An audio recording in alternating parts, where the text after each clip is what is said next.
I was just interviewed outside by a radio station, and they asked what it looked like inside, and I said, way more colorful than usual. You look beautiful.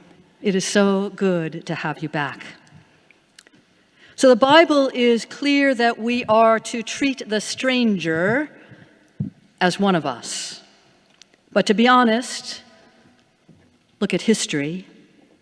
That's easier said than done. Somebody say amen. The etymology of the word stranger says that all from the French estrange, from the Latin extraneous, meaning not belonging, meaning foreign. Moreover, treating the stranger as one of us goes against the grain. It's not what we do when left to our own devices. On the contrary, our primitive instincts cause us to gravitate toward friend before stranger, to alike before different. We have a tendency to associate with people who are similar to us. Take a look around, Exhibit A. The phenomenon is called sorting, and we do it all the time, which is why the biblical mandate to care for, to protect, to serve, and to welcome the stranger is so challenging, so very hard to implement. It is nevertheless what God asks of us. Somebody say amen. Caring for the stranger is a biblical mandate because it makes us better people. It makes our society, our city, our town, our village, our nation a kinder and more gracious place, more God-like. Well, I have great news for you. You are in Boston, amen? And right about now, Boston is chock full of strangers. They are everywhere. Psst, they're the ones with sweat-wicking tights and reflective wind jackets. I think they come from some place called Adidas. I don't know. Anyway, what with all these strangers in town, I have really good news for you today. Recent studies indicate that talking to strangers can make us happier and nicer people, can make us mentally sharper and physically healthier, and are you ready for this, can make us more trustful and optimistic. I don't know about you, but I could stand to be a little more trustful and optimistic about now. Well, it turns out that chatting with your local barista, greeting the guy you pass every day who runs the hot dog stand, engaging the woman carrying a box of chocolates, making eye contact on the sidewalk with passers-by, talking with the homeless guy, striking up a conversation in the elevator, on the T, in the lunch line. These can make you feel better and make you a more interesting human being and make you that much more friendly and pleasant. So if talking to strangers is so good for you and makes you actually feel good, as studies indicate, why don't we do it more often? Well, it turns out we don't interact much with strangers because, one, we don't expect the stranger to like us. And we don't expect to like them. Ouch.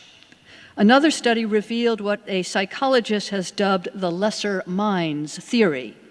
The lesser minds theory goes like this: because we can't see what's happening in another person's mind, we tend to assume they are less sophisticated and more superficial than we are.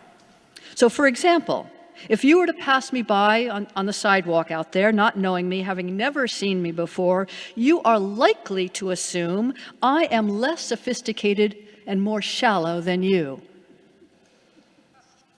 Imagine that.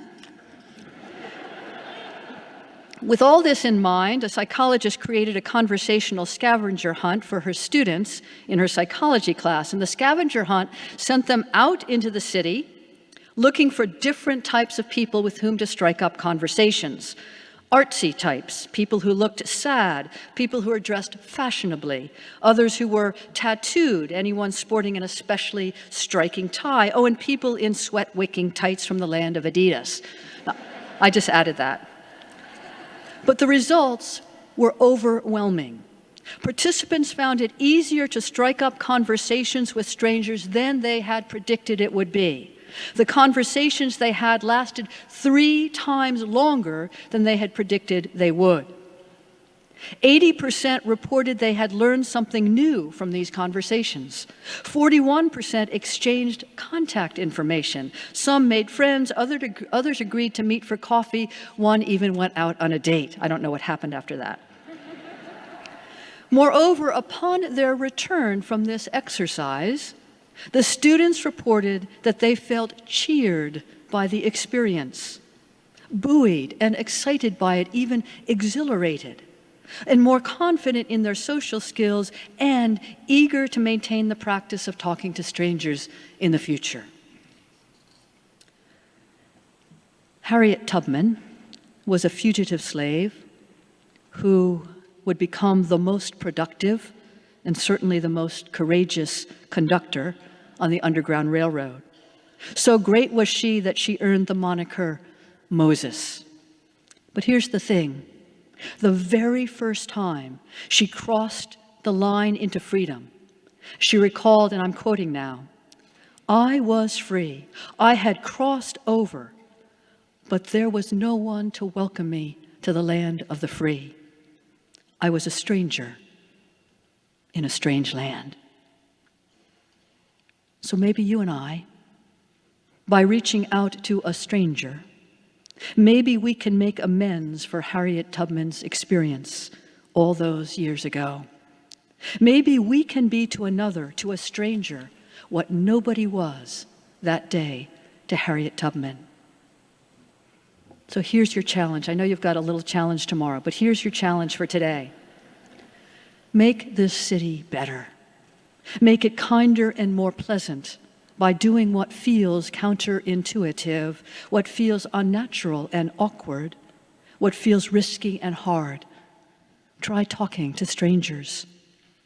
Pierce the invisible barrier between you and another. Chances are those others are no shallower than you and I. Amen? Chances are they'll respond to your overtures with equal measures of surprise and delight. Give it a try, if you would. Do it in memory and in honor of Harriet Tubman. Do it for yourself. Do it to make your environs more friendly and pleasant. Finally, do it for the sake of God. Amen?